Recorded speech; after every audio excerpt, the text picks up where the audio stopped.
everybody, it's Dave Strickland of the Basketball Classroom. In today's video, I want to share with you the basic alignment of the triangle offense and then show you a few of the several sets that you can use with your players to actually get them into this alignment. So back when Sam Barry and then Tex Winter first started the triangle offense, it was called the sideline triangle. And that is because the emphasis was on this triangle right here. Ball would typically be on the wing, another offensive player in the corner, and one on the low post. Now, one of the phrases that Tex Winter used to use a lot was called line of deployment. And what that meant is that the passer and the post player needed to be directly in line with the basket. And the reason for that is because if there's a direct line between the passer, the post player, and the basket, the defender is forced to play behind. Because play on the high side equals a drop step layup, play on the low side equals a shot into the middle, and if it's fronted, then there's no weak side help. So if you run the triangle offense, possibly the most important part is to have whoever is in the post be directly lined up between the basket and the ball at the wing. Okay, as you notice, there's also a couple other triangles. Here's a triangle here. Here's a triangle here. Now, depending on the strength and skill set of your players, each triangle is about 15 to 20 feet apart.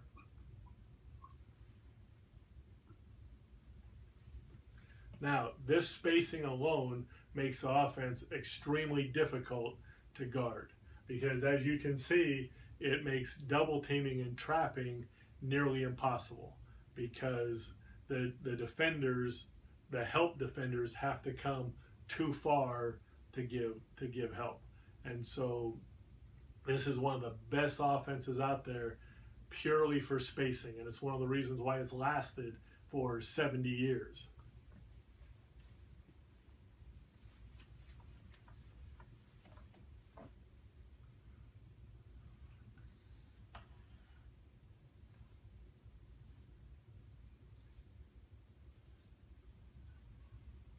Now, with the players aligned this way, you can see where, if you want it to be, this offense could essentially be a two-pass offense. The ball can come here to the wing goes into the post. The defender has to play behind. If you have a dominant post, this is a great offense to run, because in as few passes as possible, you've got the ball inside. When the Lakers ran this with Shaq, the ball would come here, and then the person in the corner would clear out to the weak side. That became known as the Laker cut, and that completely cleared out that whole side of the floor for Shaq. And so, if you remember, Shaq would take one step into the middle, bang the defender with his shoulder, and then spin back baseline side, and was virtually unstoppable. When the Bulls ran this, the ball would go into the post, and Bill Cartwright, for example, was a better passer than he was a scorer. So once the ball went into the post, then screens were set, and there was a lot more movement. Players came off the screen and looked for that open jump shot. And again, if you go back and look at old Chicago Bulls tapes, you'll see that Michael Jordan, Scottie Pippen made a living shooting the 15 to 18 foot jump shot that came off a screen with a pass from the post player.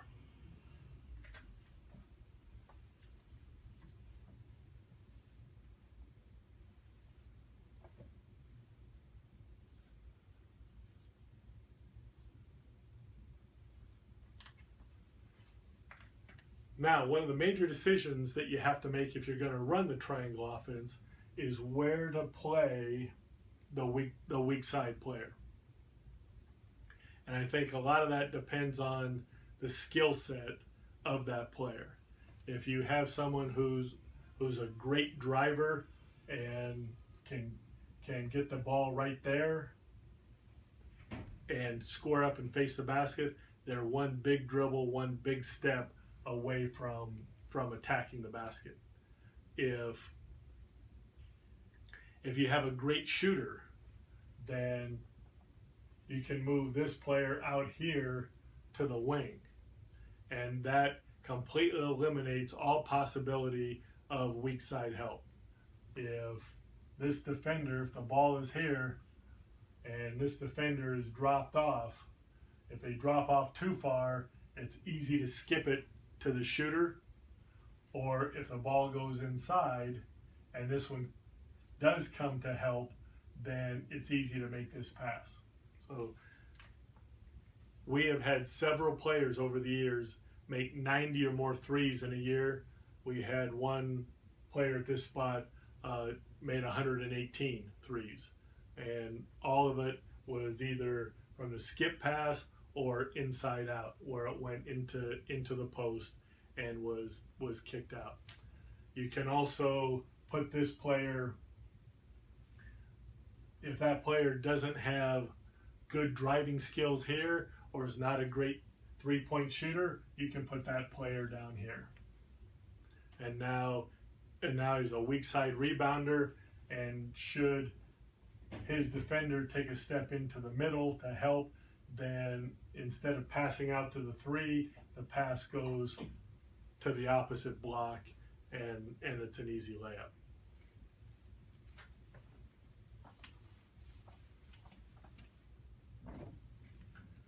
So that's the basic alignment of the triangle offense. So now there's several entries that you can use to get into those spots. You can start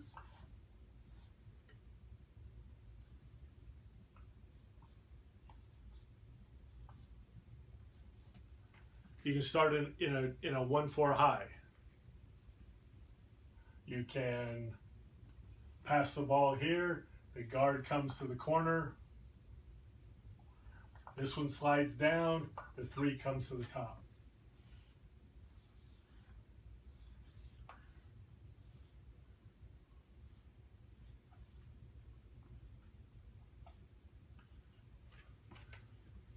So now it looks like that. Started in the 1-4 high. Now end up in the triangle. If you have a guard that can post up,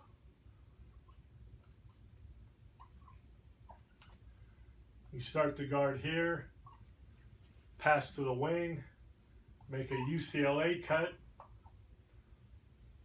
into the low post, have that player post up for 1 second, then pop out to the wing, drop, come to the top. And now you're in this exact same alignment here.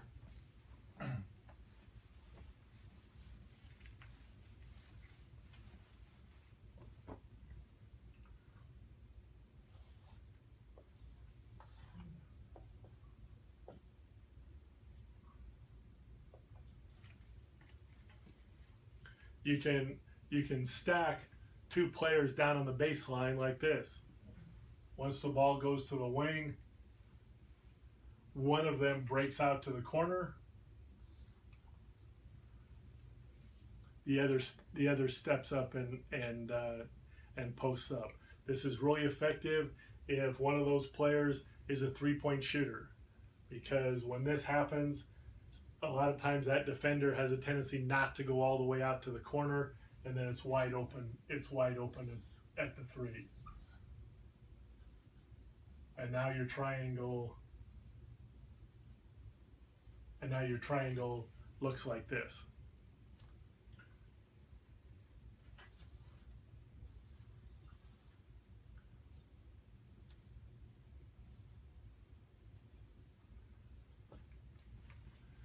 If you're someone that likes to run a lot of offenses out of a 2-guard front, you can set up in this alignment here, pass, go to the corner,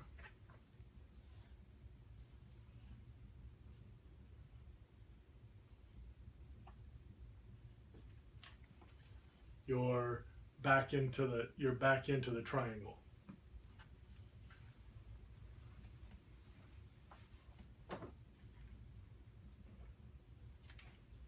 If you want to mix it up, you can make this pass here and have this guard come out to the corner. This post player can set a screen right there. If this defender gets hung up on the screen, you might have a wide open 3 here in the corner, and if not, you're in the triangle.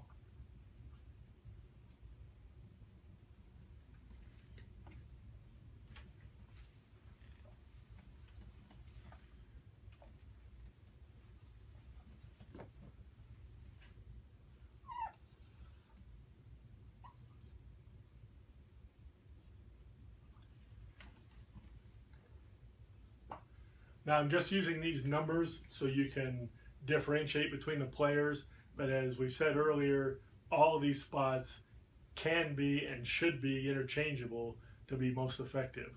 One of the entries that the Lakers used all the time was that the ball would be reversed and they would have Kobe Bryant on the wing, and Kobe would come off of here into the post. And when the guard made the pass to the wing, the guard would loop around. Kobe was in the post, and then it looked like this.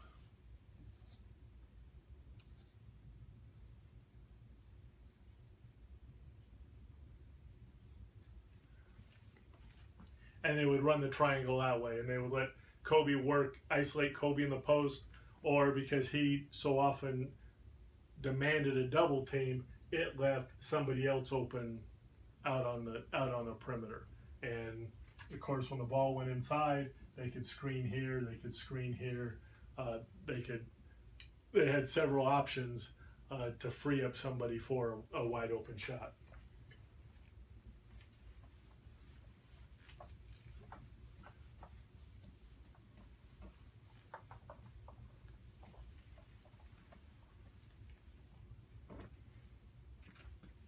One of the alignments right now that is being used in all levels of the game is the horns set. And in horns,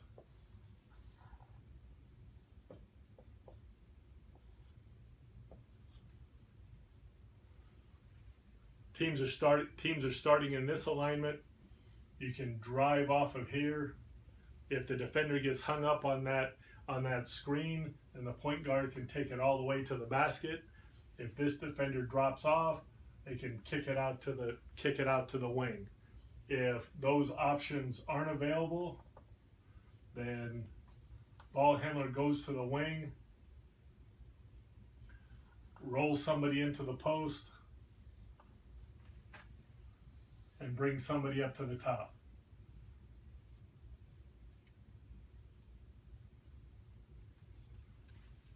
And you're back into the triangle.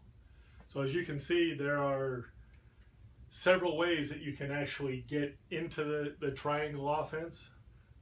Each set that I showed you has the potential of being a quick hitter. So there's a scoring option or two before you actually get into the triangle. So for example, here is the driving layup, or is the kick out for the 3.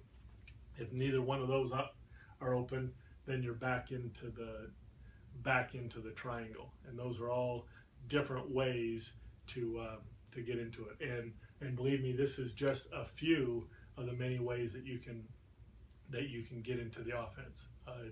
It's unlimited. The only thing that limits it is your creativity. So if you're willing to look at this and draw several things out, you're going to be able to come up with another dozen ways to get into the offense.